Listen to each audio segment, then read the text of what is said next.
एक बार फिर से प्रभु यीशु मसीह के मधुर नाम में आप सभी का स्वागत है। और आज हम मरकुस की किताब उसके 12वें अध्याय को ख़त्म करेंगे। And if you are joining very first time, अगर आप पहली बार जुड़ रहे हैं तो मैं आपको बताना चाहता हूं कि मरकुस की सीरीज़ को हम लोग पिछले काफ़ी समय से कर रहे हैं। अध्याय 1 से हमने शुरू करा था और आज हम मरकुस के 12वें चैप्टर को ख़त्म करके नेक्स्ट संडे से हम लोग 13 चैप्टर को शुरू करेंगे। और जब इस सेक्शन को शुरू करने जा रहे हैं तो इससे पहले हम शुरू करें, हम लोग कुछ इन चीज़ों के ऊपर बातचीत करें, जैसे कि रिलीजन की ज़रूरत क्यों है हमें, why we need a religion. यह धर्म की जब हम बात करते हैं तो धर्म की ज़रूरत क्यों है, what religion does to you and me. ये जो धर्म है, जिसको हम धर्म की बात करते हैं, खासतौर से अगर हिंदुस्तान के कल्चर की बात करें, इंडिया के कल्चर की बात करें, तो ये एक बड़ा इंपॉर्टेंट क्वेश्चन बन जाता है, from which religion you belong to. लोग ये पूछते हैं कि आपका धर्म क्या है। कई बार वो आपके नाम में आपके धर्म को पहचान लेते हैं। खासतौर से जो क्रिश्चियंस और मुस्लिम हैं, इनके नामों से लोग पहचान लेते हैं किस रिलीजन से आते हैं। But why we need the religion, what religion does. धर्म करता क्या है? क्या धर्म डराता है? वाई वी डू वर्शिप, और why many people, why everybody do worship. लोग आराधना करते क्यों हैं? दो रीजन होते हैं। या तो लोग डर के आराधना करते हैं, और डर के आराधना करते हैं कि ऐसा ना हो कि कोई विपत्तियां हमारे ऊपर आ जाएं। So it's better to keep the peaceful relationship with God. परमेश्वर के साथ एक ऐसे रिलेशनशिप में रहें जहां पे वो हमेशा प्रोटेक्ट करता रहे। तो हम अपना जो रैंसम है, हम अपनी जो रकम है, जो हम अपना जो भी कुछ हमें देना है, जिसकी वजह से God can protect us, we can keep doing those things.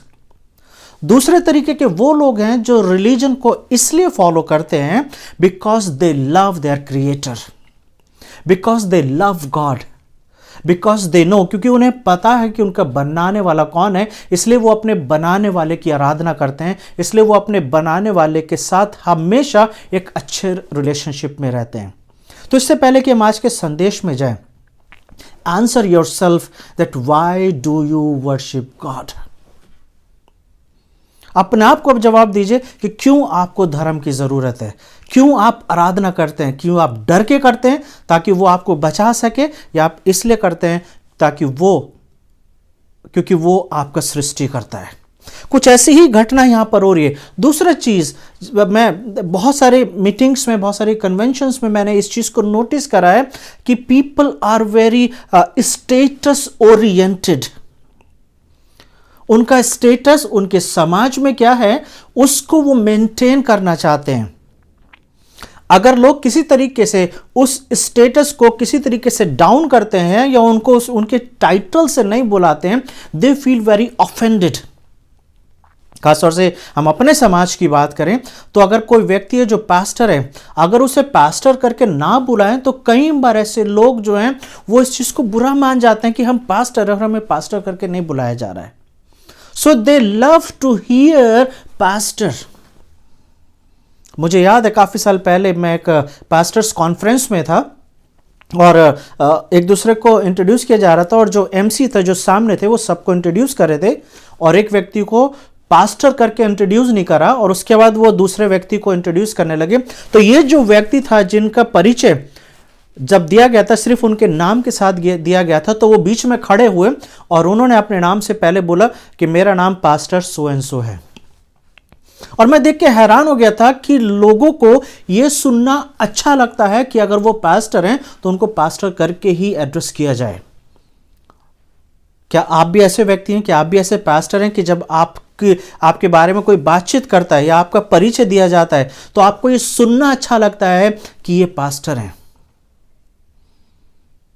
मैं कई बार जब जाता हूं तो मैं कहता हूं कि मुझे पास्टर नहीं, आप ब्रदर करके बोल सकते हैं या सीधा मेरा नाम लेके बोल सकते हैं।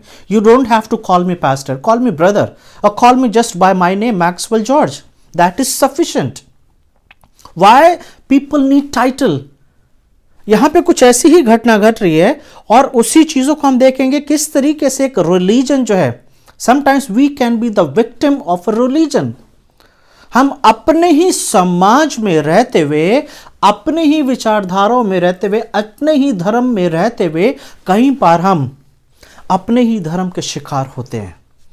अपने ही धर्म के बातों से, धर्म के द्वारा पीड़ित किए जाते हैं, शिकार हो जाते हैं, परेशानी में रहते हैं, and then finally we become the victim and we face the challenges.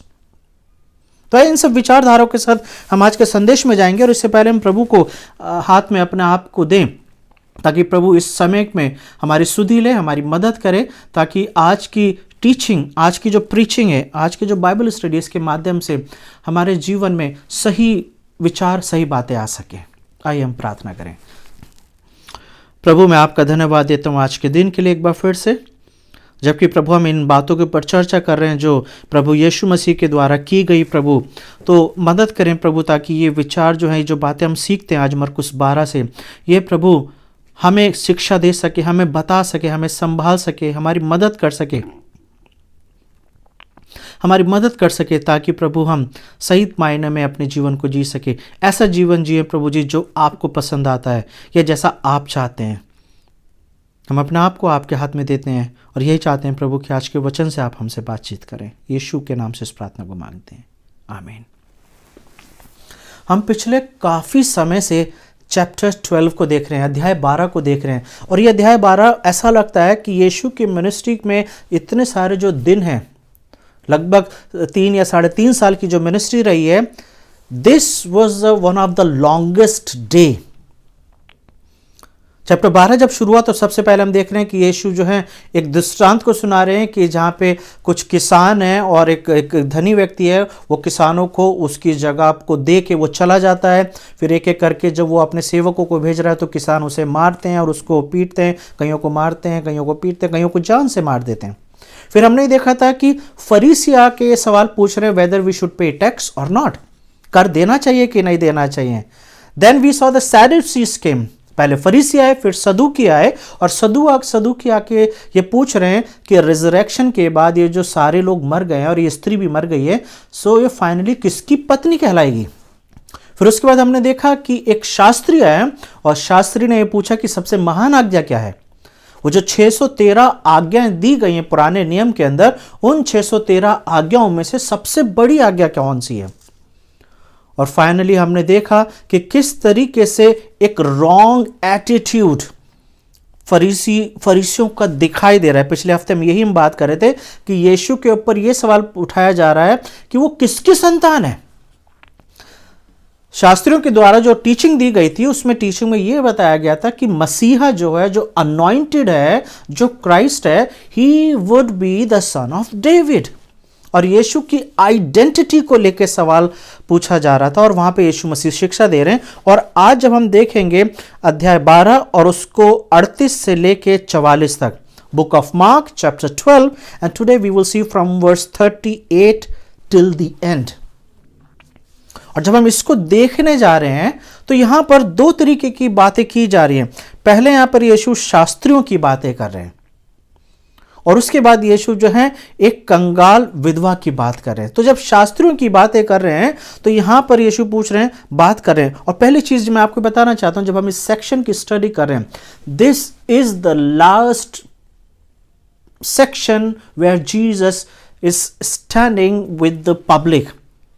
लोगों के बीच में ये पब्लिक मिनिस्ट्री का यीशु का ये लास्ट सेक्शन है, जहां पर यीशु उपदेश दे रहे हैं, जहां पे भीड़ भी है, चेले भी हैं, शास्त्री भी हैं, फरीसी भी हैं।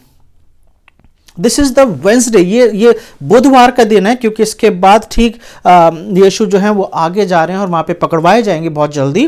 और ये जो है लास्ट जहां पे यीशु जो है लोगों के बीच में बात कर रहे हैं, क्योंकि चैप्टर 13 के साथ जब शुरू होता है तो वहां पर हम देखेंगे कि यीशु सिर्फ अपने चेलों से बातचीत कर रहे हैं। No more public dealing, no more public preaching. So this is the last important teaching of Jesus to everybody. और यहां पे क्या बात कर रहे हैं, उसने अपने उपदेश में उनसे कहा, शास्त्रियों से चौकस रहो। किन से चौकस रहो? शास्त्रियों से चौकस रहो। शास्त्री कौन थे उस समय के? They were the Bible teacher. They were the teacher who were giving the right counsel and the right teaching to the people. और ऐसे लोगों को जो शास्त्रों का ज्ञान रखते थे, उनको यीशु बोल रहे हैं ऐसों से चौकस रहो। क्यों? क्यों ऐसे उसे चौकस रहने की जरूरत है? क्योंकि ये लंबे लंबे चोगे पहने हुए फिरना और बाजारों में नमस्कार और आराधनालय में मुख्य मुख्य आसन और भोजन पे मुख्य मुख्य स्थान भी चाहते हैं. So they always look for the importance for themselves. Shastri कौन है? जो बाइबल टीचर हैं. और यीशु मसीह बोल रहे हैं ऐसे लोगों से सावधान रहो, क्योंकि ये सब जगह अपने आप को बेस्ट दिखाना चाहते हैं. They want to prove that. और उनके पहनने के तरीके से लोग उन्हें पहचाने. लंबे लंबे कपड़े पहनते हैं, बाजारों में लोग उन्हें ग्रीटिंग करें.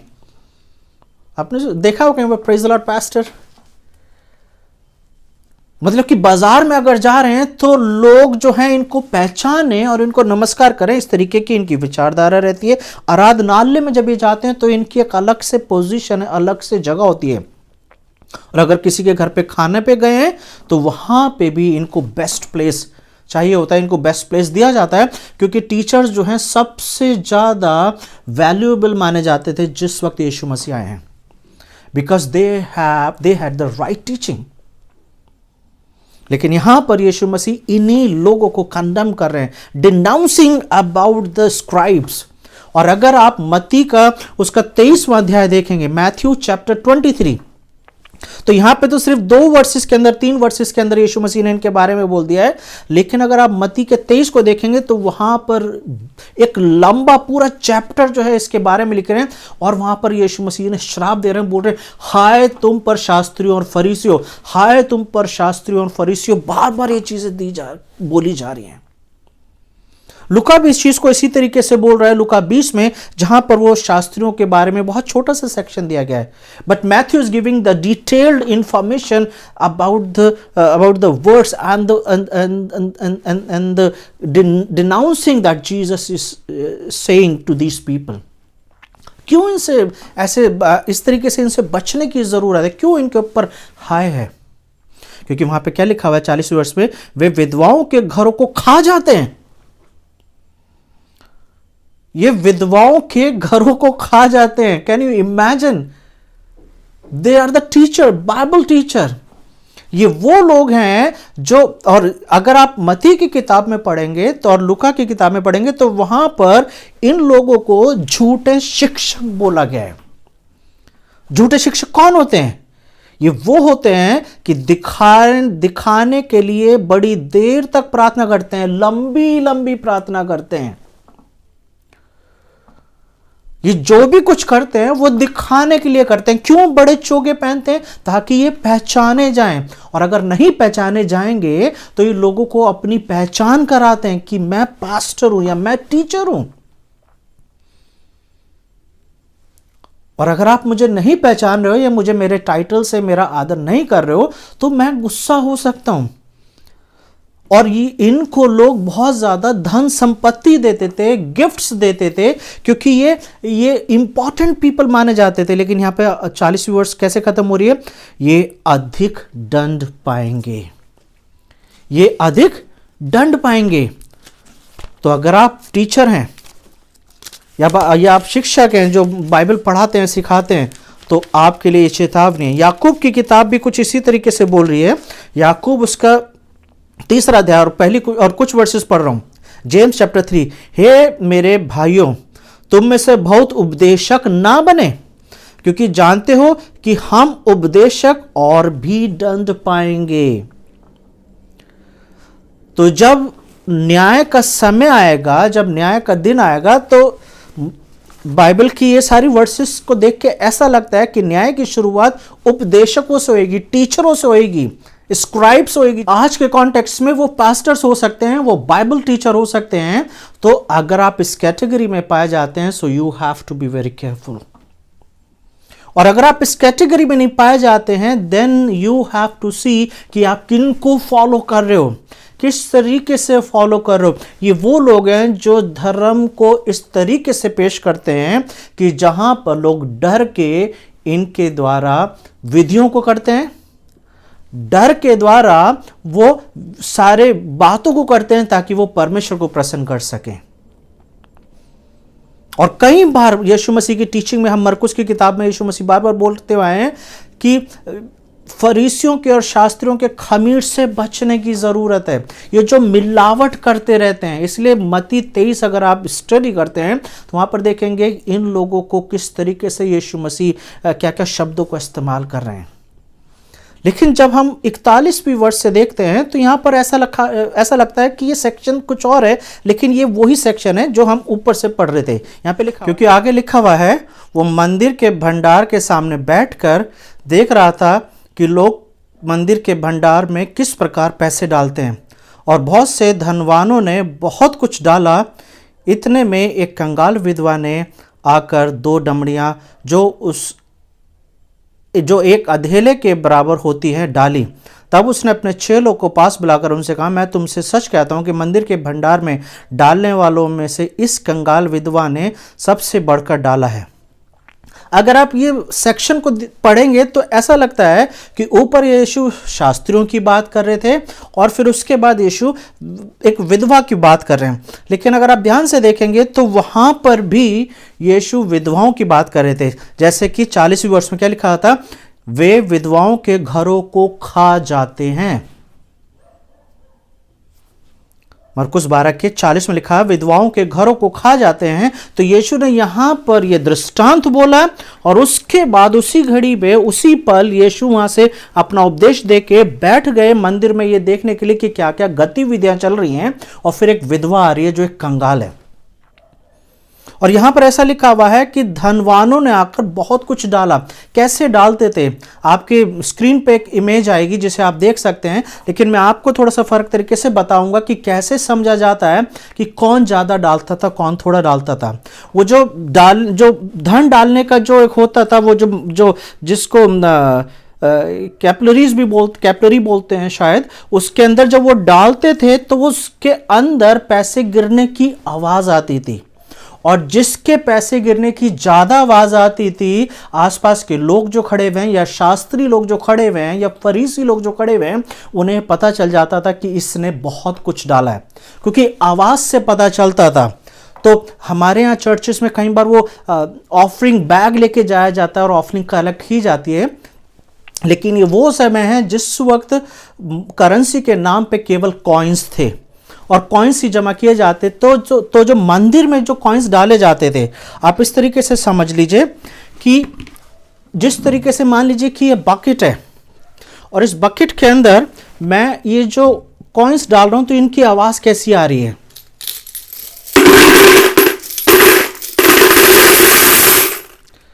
आप देख रहे हैं किस तरीके से आवाज आई। ये आवाज आप सुन सकते हैं, अगर आप किसी दूसरे कमरे में भी बैठे हैं तब भी आवाज सुन सकते हैं। ये आवाज का सुना जाना इस बात को दर्शाता था कि लोगों ने कितना पैसा डाला है।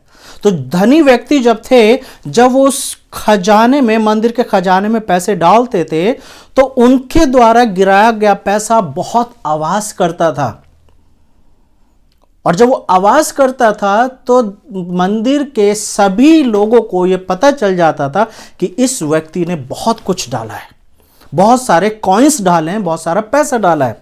और यहां पर एक विधवा आ रही है, इस पे लिखा हुआ है, मरकुस इस बात को लिख रहा है, कंगाल विधवा ने आकर 2 डमड़ियां डाली। NKJV में या KJV में, किंग जेम्स वर्जन में, इसको माइट्स बोला गया है। और दिनारिया जो होता था वो एक दिन की पगार होती थी। तो एक यहां पे इसने लिखा है कि 2 डमड़ियां डाली। 2 डमड़ियां जो होती थी, ये दिनार से छोटा होता था, और रोम की जो करेंसी है उस समय में, उसके सबसे छोटा कॉइन जो होता था वो यही होता था जो इस स्त्री ने डाली है, 2 दमड़ियां। इसके पास 2 दमड़ियां थी और डाल दी इसने। पहली चीज, किसने बोला इस स्त्री को कि ये दोनों दमड़ियां डालनी चाहिए? She would have kept one with her or one she would have given to the offering, क्योंकि इसने जो 2 दमड़ियां डाली हैं, जब इसने उस जार में गिराई होंगी तो इसकी तो आवाज भी नहीं आई होगी, किसी को पता भी नहीं चला होगा कि इसने कुछ डाला। ये देखिए जो आपकी स्क्रीन पे दमड़ियां दिखाई दे रही हैं, इनकी तो आवाज भी नहीं आई होगी, लेकिन जो और लोग डाल रहे हैं उनकी आवाजें बहुत आ रही थी। और यीशु मसीह बोल रहे हैं कि इसने सबसे ज्यादा डाला है। अब पहली चीज मैं आपसे पूछूं कि क्या इसने जो करा वो सही करा है क्या? क्योंकि बाइबल कहीं पर भी ऐसा नहीं बताती है कि whatever you have just offer everything to God, just put everything in the offering bag. Bible में ऐसा लिखा हुआ नहीं है कि आप जब ऑफरिंग के लिए जब बात आए, so what ever you have just give everything, सब कुछ देने की जरूरत नहीं है। Why she give that everything? क्योंकि कहीं ना कहीं धर्म की बातें या धर्म का डराव जो था उस समय में, एक तरीके का डराया जाना, एक तरीके का fear of the religion was practised in those days. क्योंकि शास्त्रियों के द्वारा, बाइबल टीचर्स के द्वारा यह शिक्षा दी जाती थी कि जितना ज्यादा आप धन डालेंगे उतना ज्यादा आप साल्वेशन को प्राप्त कर सकते हैं। उस समय में लोग बलियां इसलिए नहीं चढ़ाते थे क्योंकि उन्हें कंफर्म होता था कि उन्होंने पाप करा है, लेकिन उनको यह बताया जाता था कि तुमने कोई ना कोई पाप करा है, तो इसलिए बलियां चढ़ा दो। सो यहूदी समाज में people were doing so many rituals out of fear, डर की वजह से कर रहे थे।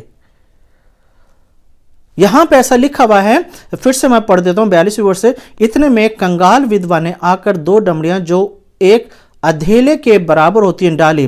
तब उसने अपने चेलों को पास बुलाकर उनसे कहा, मैं तुमसे सच कहता हूं कि मंदिर के भंडार में डालने वालों में से इस कंगाल विधवा ने सबसे बढ़कर डाला है, क्योंकि सब ने अपने धन की बढ़ती में से डाला है, परंतु इसने अपनी घटी में से डाला है और जो कुछ उसका था अर्थात अपनी सारी जीविका डाल दी। यानी कि जिसके द्वारा उसको थोड़ी सपोर्ट मिल सकती थी। शायद हो सकता है इन 2 दमड़ियों से कुछ ना कुछ, शायद हो सकता है एक टाइम का खाना आ जाता होगा या कुछ तो उसको सपोर्ट मिल सकता था, क्योंकि यहां पे लिखा हुआ है, मरकुस लिख रहा है अर्थात अपनी सारी जीविका, यानी कि इस पैसे से 2 दमड़ियों से कुछ तो बेनिफिट हो सकता था, बट शी गिव एवरीथिंग। पहली चीज यहां पर यीशु जो धनी व्यक्ति है इनको कंडेम नहीं कर रहे हैं कि इन्होंने बहुत डाला है क्योंकि इनके पास बहुत था तो इन्होंने सब कुछ नहीं डाला। ऐसा नहीं बोल रहे हैं कि they would have given more. Jesus is not praising or condemning the rich people, but Jesus is praising this widow, क्योंकि उनके ऑफरिंग की झनकार, उनके ऑफरिंग की सुनाई सबको दे रही थी, लेकिन इन 2 दमड़ियों का सुनना केवल स्वर्ग में हुआ है। इसका गिराया जाना शायद उस समय में जो शास्त्री वहां पे खड़े हुए उनको सुनाई नहीं दिया होगा कि 2 दमड़ियां डाली गई हैं, but she was heard in heaven. She was heard by Jesus.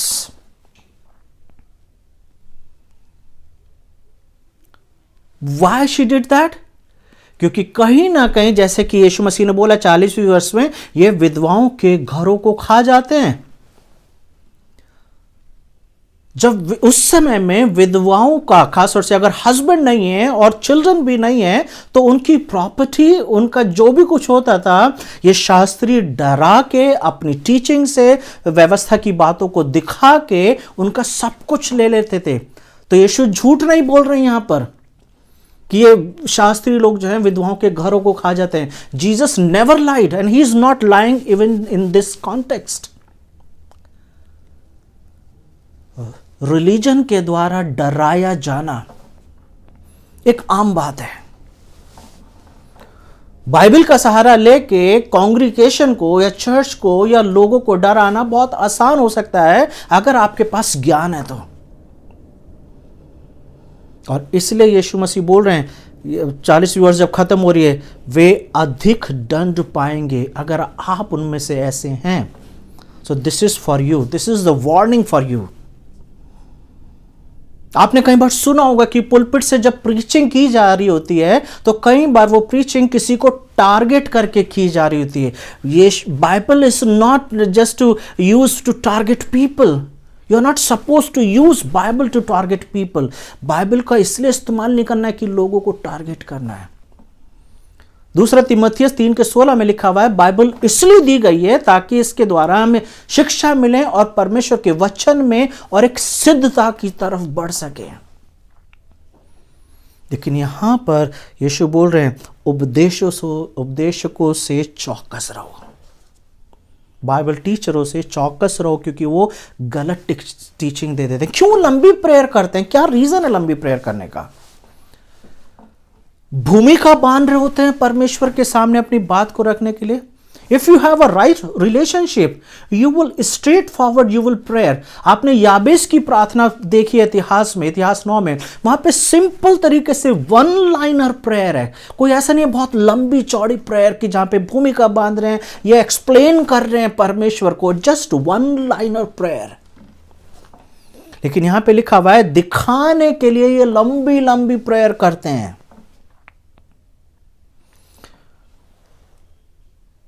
यीशु मसीह यहां पर इस विधवा के द्वारा हमें सिखाना चाह रहे हैं कि जब हम प्रभु के पास आते हैं, so we come to God out of fear और आउट ऑफ लव।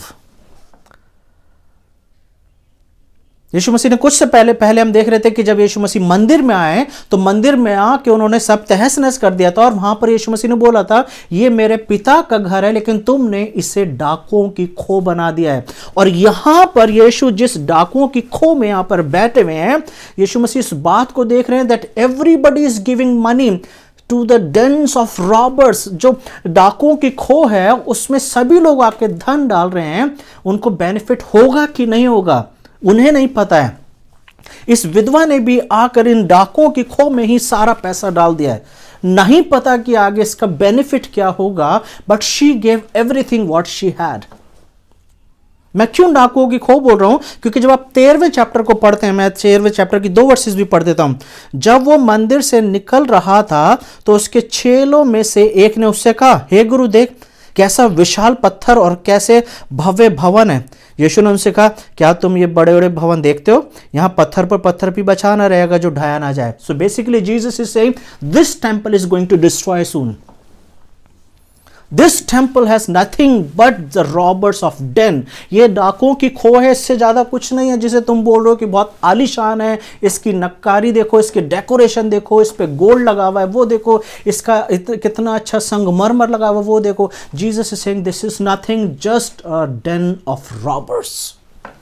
ये कुछ नहीं, सिर्फ डाकुओं की खो है और ये बहुत जल्दी गिराया जाने वाला है। और जिस दिन यीशु मसीह बोल रहे हैं, ठीक इस दिन के 3 दिन के बाद,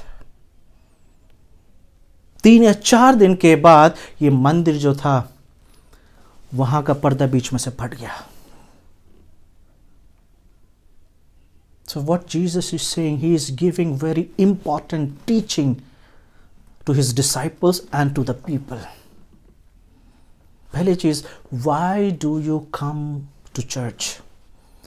Why do you worship?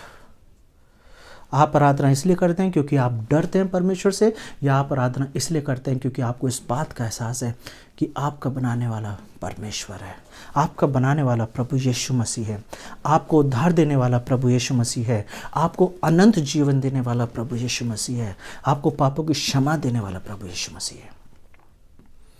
आज भी शायद हमारे समाज में लोग बिजनेस करते हैं ऑफरिंग को ध्यान में रखते हुए। So Jesus is not teaching about the offering कि सब कुछ देना चाहिए, बड़े से बड़ा देना चाहिए, ज़्यादा से ज़्यादा देना चाहिए। But one thing Jesus is showing that she was a victim of a religion. धर्म के द्वारा जिस तरीके से जो माहौल पैदा किया गया था, ये उसी का शिकार थी ये लेडी। एक विधवा की दुर्दशा दिखाई जा रही है जिसके पास 2 दमड़ी के अलावा कुछ नहीं है। Who is responsible? Old testament बोलता है कि विधवाओं की सुधि लो, कंगालों का ध्यान रखो।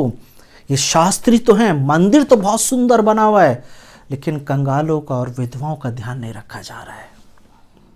इनका सब कुछ ले लिया गया है। क्या हम प्रभु यीशु मसीह को बोल सकते हैं कि प्रभु हम इनसे फर्क हैं? We take care the widows. वो विधवाएं कई बार हमारे घरों में हो सकती हैं, कई बार हमारे चर्च में आने वाले लोग हो सकते हैं। How much do you care for them? कई बार आपके समाज में हो सकते हैं। रिलीजन जो है परमेश्वर से प्रेम करने के लिए। आइए परमेश्वर से प्रेम करें, और परमेश्वर से प्रेम करने के लिए हमें किसी जगह पे जाने की ज़रूरत नहीं है। जहाँ पर हम हैं वहीं पर हम परमेश्वर का प्रेम करते हैं। दूसरा चीज़ एक इम्पॉर्टेंट, ये इस स्त्री ने आके 2 डमरियाँ डाली, ये किसी ने नहीं देखी, लेकिन प्रभु यीशु मसीह ने देखी है। So God sees what man over sees. जिस चीज़ को पर लोग नहीं देखते, उस चीज़ को परमेश्वर देखते हैं। तो जब आप परमेश्वर के भवन में जाते हैं, याद रखिए परमेश्वर हर एक चीज़ को देखते हैं। इस विधवा के बारे में शायद किसी को नहीं पता, इसका तो इंट्रोडक्शन भी नहीं दिया गया है, इसका नाम नहीं है, इसका बैकग्राउंड नहीं है, but she was praised by Jesus. उसकी प्रशंसा प्रभु यीशु मसीह कर रहे हैं, जिसके बारे में शायद एक लाइन में लिखा हुआ है, उसके बाद बाइबल में कहीं और इसके बारे में नहीं लिखा हुआ है, लेकिन इसकी प्रशंसा प्रभु यीशु मसीह कर रहे हैं। Because God sees the heart, God sees the innocence, God sees that why you do what you do. So love Jesus. प्रभु यीशु मसीह से अपने सारे मन से, अपने सारे प्राण से, अपने सारी देह से प्रेम करें एंड सबमिट टू गॉड। अपने आप को पूरी तरीके से प्रभु यीशु मसीह के हाथ में दे दीजिए। आइए हम प्रार्थना करें। प्रभु मैं आपका धन्यवाद देता हूँ कि आपने अपने वचन के द्वारा प्रभु हमें इस बात को बताया कि किस तरीके से प्रभु हमें आपसे प्रेम करने की ज़रूरत है, क्योंकि प्रभु आप सच में प्रेमी पिता हैं। और जब हम प्रेम से हम आपकी आराधना करते हैं और अपने आप को आपके समक्ष रख देते हैं, अपने आप को आपके सामने रख देते हैं और यीशु मसीह को उद्धारकर्ता मान लेते हैं, तो जैसा आपका वचन बोलता है कि आप हमें अपना बेटा और बेटी बना लेते हैं। ये मेरी प्रार्थना है कि आज का वचन हमारे जीवनों के लिए मार्गदर्शन बन सके। हम बाइबल का इस्तेमाल लोगों को शिक्षा देने के लिए करें, लोगों को सिखाने के लिए करें। हमारी मदद करें प्रभु, यीशु मसीह के नाम से इस प्रार्थना को मांगते हैं, आमीन। सरमन के एंड में आपको नंबर मिलता है, आप उस पर व्हाट्सअप कर सकते हैं कभी भी, या सरमन के ऊपर जब आप कमेंट्स लिखते हैं तो वहाँ पर आप कमेंट्स में डाल सकते हैं। प्लीज़ फ़ोन ना करें, लेकिन आप व्हाट्सएप के द्वारा या मैसेजेस के द्वारा आप बातचीत कर सकते हैं। Thank you very much, God bless you.